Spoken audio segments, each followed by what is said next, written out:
Hi, Scott Orlin with CINEMA-Magazin. Okay, all you Crown fans, season 4 is upon your doorstep, and I'm here with Prince Philip himself, Tobias Menzies.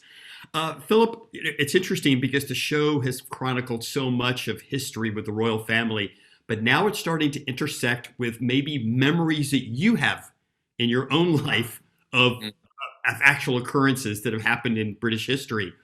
Where have they coincided? Where have things now kind of crossed paths where you're like, oh, I remember that? Yeah, I mean, I guess with the arrival of Diana is the most obvious example of that for me.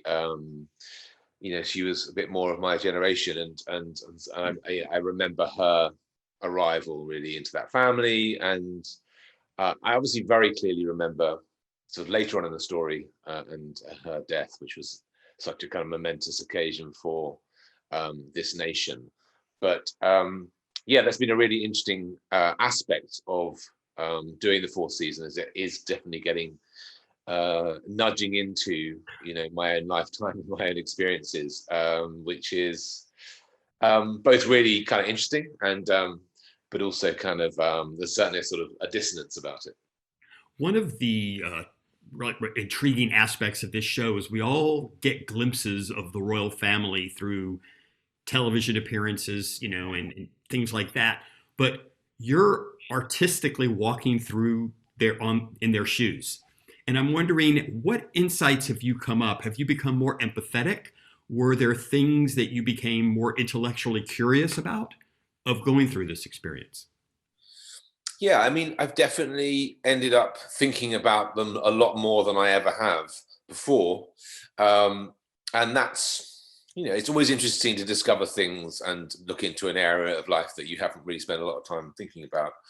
Um, and I mean, I don't think it's changed me politically. I think I still probably would prefer to maybe elect our figureheads, but I have gained a great deal of kind of respect for them.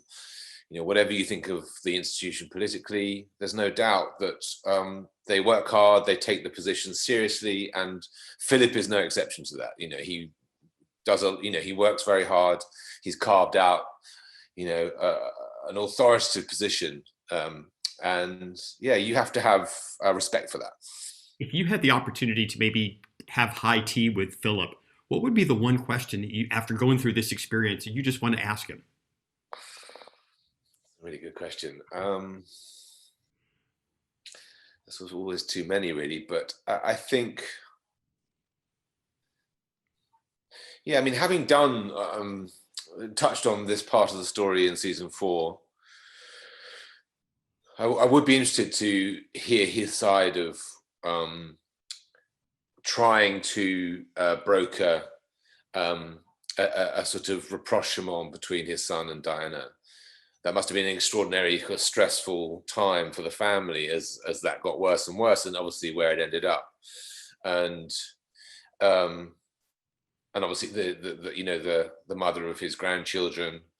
Um, yeah, it'd be interesting to hear the kind of inside line on what that was. Are the stories that are kind of told about maybe his criticism of Charles and the kind of difficulty of that relationship.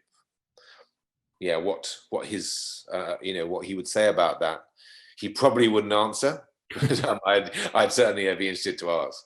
Let's take the other end of that equation, and that is when he first meets Diana, he takes her out basically on a hunt, on a shoot, and he's interviewing her. And I was wondering, uh, could you ever hold up to that scrutiny? I mean, if you were, I don't know, when if you were a teenager and maybe you were taking a girl out and somebody's parent had to interview you before. No, I would fail miserably, and I would certainly fail being interviewed by Philip. Yeah, I mean he's hawkish and he doesn't miss a thing. But And what's just interesting about the story that we obviously how we showed is that Diana in her way passes with flying colors and really is able to kind of charm him and beguile him and really win him over. And obviously there's something great about that, but Potentially, you could argue that that sort of maybe blinds Philip a bit to the less or the more challenging aspects of Diana's personality, which obviously play out later on. Yeah, and it seems like he was certainly instrumental in that marriage. Well, you've beguiled and charmed us. So thank you, Tobias, so much. It's the new season of The Crown, and this is Scott Orlin. Till next time. Thanks, Scott. Bye.